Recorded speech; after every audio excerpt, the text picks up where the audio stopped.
And I think that folks, um,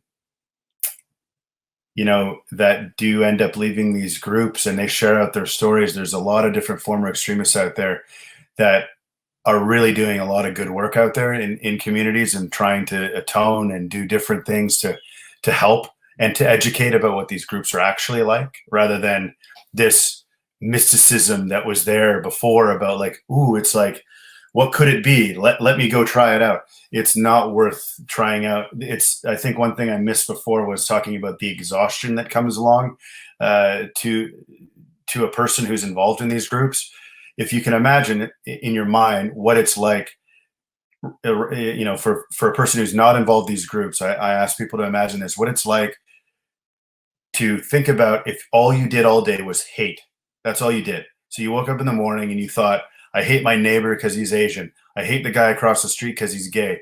I hate my mom's friend because she's a liberal. Everything is hate all day long.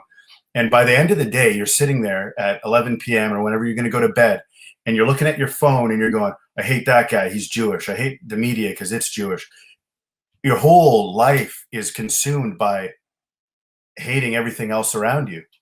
So I say to people, shift that idea now and wake up in the morning and, have breakfast with your kids, talk about positive things, think about positive things all day, and then see how easy it is at the end of your day to say to yourself, well, today I accomplished lots of things. I feel a lot better about myself.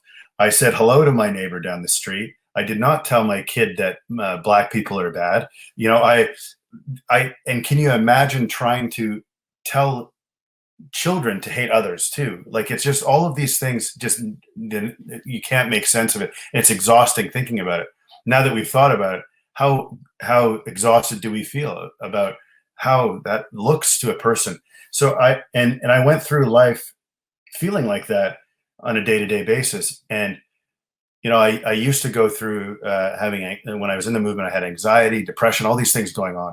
And those things started to disappear after a span of time after I left, like all these negative situations that I was in mentally, which is, I think, a clarity for those people who are involved in it to think about, like, why am I doing this exactly? Why am I sitting here, wondering about this international, I guess the new thing is the international cabal that's, managing all of us or puppeteering everybody in the world. Why think like that?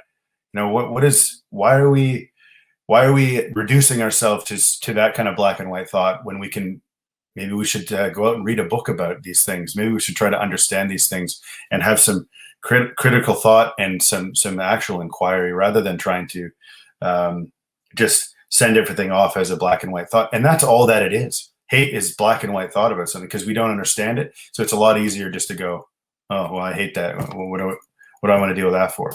Right. So I think not hating is like a sense of freedom to us. So all these guys who say, all these freedom seekers in the far right groups that are out there, now I think you are a lot more free to allow more information in, rather than to be a reductionist and sit there and go, okay, well, I hate everything. Well, what do you get out of that at the end of the day?